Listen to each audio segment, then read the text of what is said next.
Hi everyone, welcome. We're down here in my wormery, preparing to check in on a couple worm bins.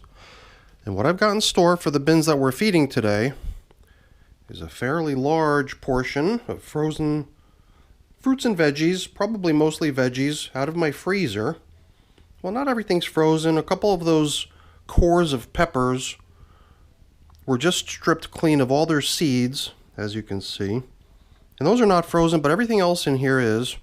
As you can see, the level of the material in this thing is clearly overflowing. And the bins that we're going to be checking in on today, they had previously been resting down there on the ground. But since the systems were getting invaded on a regular basis, check-in after check-in, we kept seeing some sort of little invading creature coming into these systems. We decided it was time to move them up off their positions on the ground, up onto this shelf here, hopefully putting them out of reach of further intrusion. And I'm curious to see if our little invader creature has somehow figured out a way to get up here and continue poking its little nose into our worm bins. These are African nightcrawlers. ANC is my abbreviation for African nightcrawler. And we're going to get these systems up on the bench, see how they're doing, and get them fed. So let's get to work. Something else that I came down here with for them from my freezer is what you see here in this jar. It's a whole bunch of pulverized corn on the cob, and that includes the kernels as well.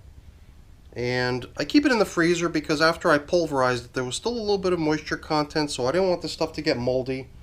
So I keep it in the freezer, and I've already got a little bit of an assortment of additional corn cobs building up in my collection, so I'm almost ready to prepare more of this stuff, but I got to deplete what I've got already, so they're going to be getting some of this.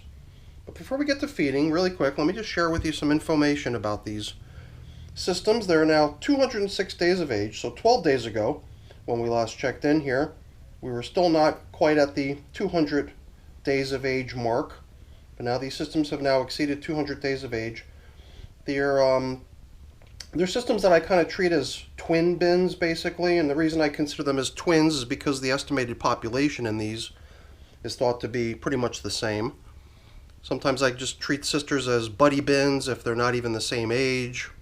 Sometimes I treat them as sister bins or brother bins if they are the same age but are not thought to have the same population size. So that's just some of my funny little naming convention stuff over here. So most of the other stuff on here I think we've covered already. So why don't we get to the task at hand, which is getting these little guys fed. And the stuff that they got last time, from what I could tell, based on my quick review of the video from last check-in, was stuff that they were probably going to really enjoy and presumably do away with quite quickly. So 12 days hopefully has been enough time for them to do away with what they had. And I do remember last time thinking that it might be a good idea to use all this top covering newspaper material as supplementary bedding down in the feeding area after we get done feeding today, because I had this feeling that it was already pretty tattered, and even though it was, we just continued using it as top covering. So I believe we will follow through on that idea. But luckily the feeding zone indicators, which are just coffee filters, are holding up and they're in great shape still. So we will continue to use these, because the one thing I didn't bring down for them today, which is typically a fairly staple food item in my worm bins, is coffee, plus coffee filters. So since there is no coffee or coffee filters on the menu today, it's good that we're able to reuse the old feeding zone indicators from last time. And here again we've got another coffee filter serving that same purpose in this bin, holding up good enough to be reused, so that's another plus.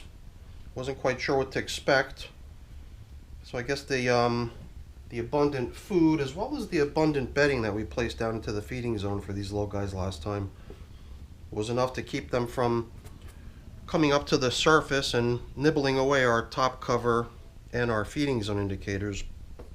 Because I did use a good bit of my prepared bedding, which I've got a little bit more of here today in case we need it, but I figured if we start using a lot of this stuff down in the feeding area as bedding, as well as this other stuff I bought from my kitchen, which is a whole stack of somewhat damp and now even starting to get moldy paper towels. It seemed like I had a pretty fair quantity of materials that we could use as bedding in the feeding area. So whether we need to use my prepared shredded bedding today is uncertain and remains to be seen. We might be sufficiently equipped here by simply reusing all these top covering newspapers as well as all that paper towel as the bedding for today's feeding. So let's just wait and see what we see, and then we'll decide. That's kind of how I imagined it playing out. So I'm just going to sort of till up the feeding area from our last time, which is where we're also going to start bumping into a little bit of the leftover bedding from the previous feeding. So it does seem to me like if we were to just use those things that we mentioned earlier as the foundation for today's feeding, we should be in good shape. So we probably won't be tapping into my supply of prepared bedding today. It is kind of nice to see how these systems are really starting to stack up in terms of approaching the capacity of the bins. I've, in many instances, at least with my current generation of active worm bins, have let my systems run up well into the high 200s, in many cases into the 300 days of age, even certain systems exceeding 1 year in age.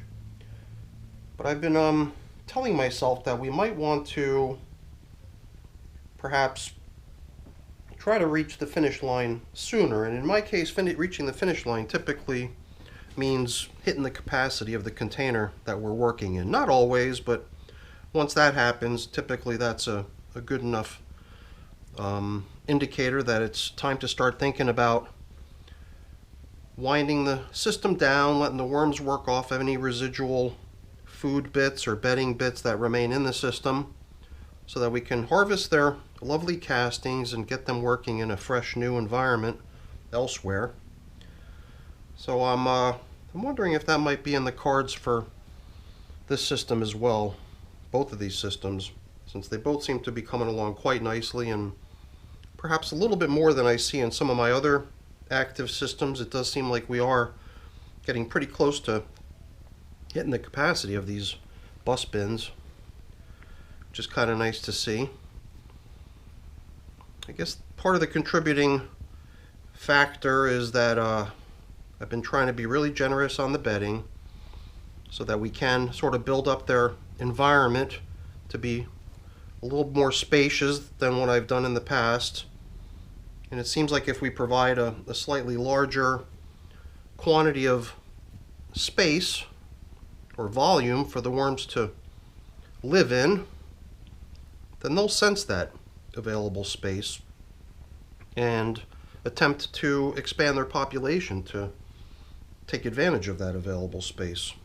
So that was kind of my thinking on trying to increase the amount of material I run in my systems.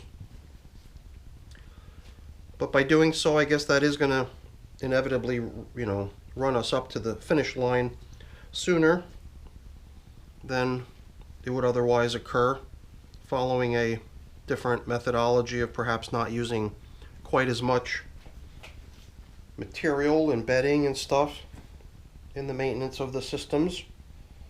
I'm always trying different things, experimenting with various approaches and different techniques. And, I'm not necessarily trying to arrive at some sort of a perfect thing that I'm just going to lock in as my, approach that'll never be changing after that. I'm always kind of curious to see how things react when you turn the screws a little bit and modify the variables and the conditions, because it's not a cookie cutter thing when it comes to maintaining and raising worms. They do have sort of a set pattern of behaviors, and you can set your expectations to a certain point, but you do also need to remain prepared to have little curveballs thrown at you and unexpected things happen when you're raising worms. And I think that's also part of the fun of it, that they do sort of keep you guessing in a way. So yeah, look at that. I've got some, I don't know, I was starting to stack up all these paper towels, but they're not always dry when I start stacking them up on top of each other. And I guess by being damp, they've started to grow a little bit of mold up there in my kitchen, so I thought it was time to bring down this collection of paper, which was really intended to come down here anyway in the first place, and start giving it to the worms. So why don't we sprinkle in a little bit of this corn. This is probably only the third or fourth time I've actually applied this stuff.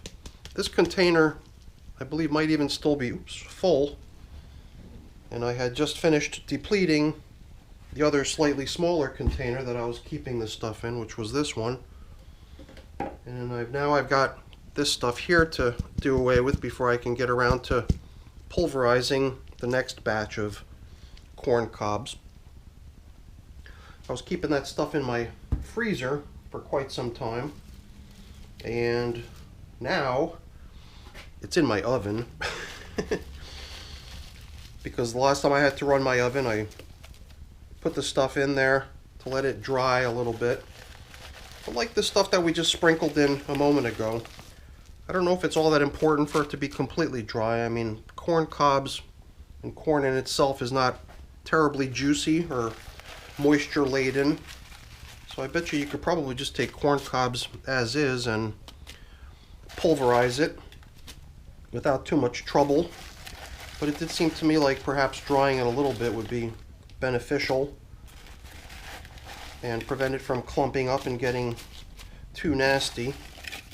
It's so interesting how these cucumber peels have a tendency to really kick out a whole bunch of moisture once the stuff goes into the freezer. And even before the stuff freezes, it manages to ice up considerably. So every time I bring that stuff down here for the wormies, there's always a little bit of bonus moisture to go into the systems along with the cucumber peel. So that's a pretty nice, generous feeding, if you ask me. And I'm just trying to think about how we were going to top off this feeding. You know, since I've already got it here and all set to go, why not just be generous on the bedding too? I mean, we did give them a good amount of reused top covering newspaper from the top surface, as well as some fresh paper towel material, but why not just give them a little bit more right there to cap off the feeding that we just gave them. And that is a pretty jam-packed feeding area, if you ask me, which I think we're just going to cover up at this point. Alright, so here and there we're seeing little crowds of worms that are still in the material that we excavated from the feeding area earlier.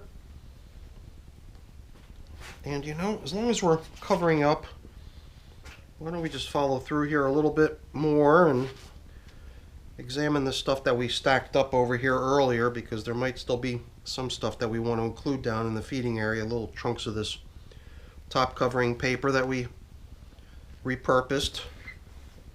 I'm even wondering if I might want to go grab some replacement top covering paper that we could drape out here across the surface of the material beneath the plastic covers, because it does seem to me like the worms enjoy having that landing pad for the moisture that recirculates beneath the bubble wrap plastic coverings.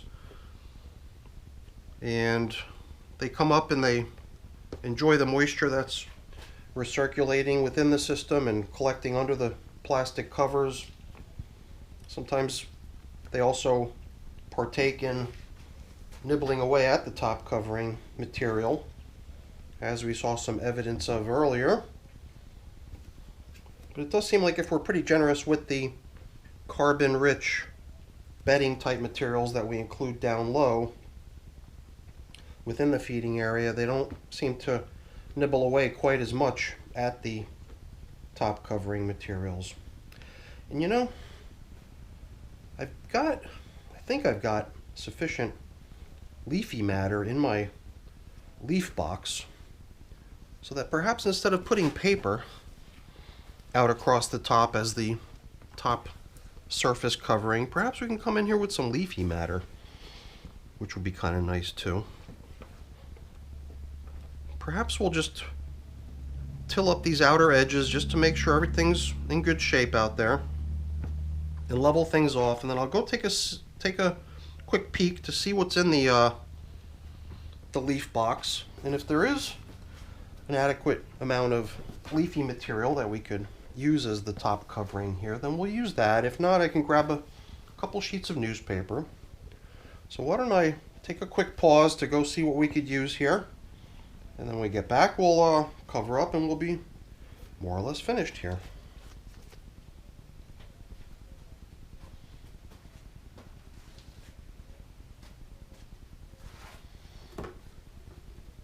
Yes, I did remember correctly. There is sufficient leafy material in our leaf box here to come in pretty generously and cover both systems with a nice sprinkling of fresh leaves. And I mean, it's autumn. We're now in the autumn time in my region, meaning that it's only a matter of time before I'll have an opportunity to further expand my collection of gathered leaves from my yard once the leaves start falling from the trees. So I've been trying to urge myself to use leafy material in my worm bins whenever possible, when I don't forget.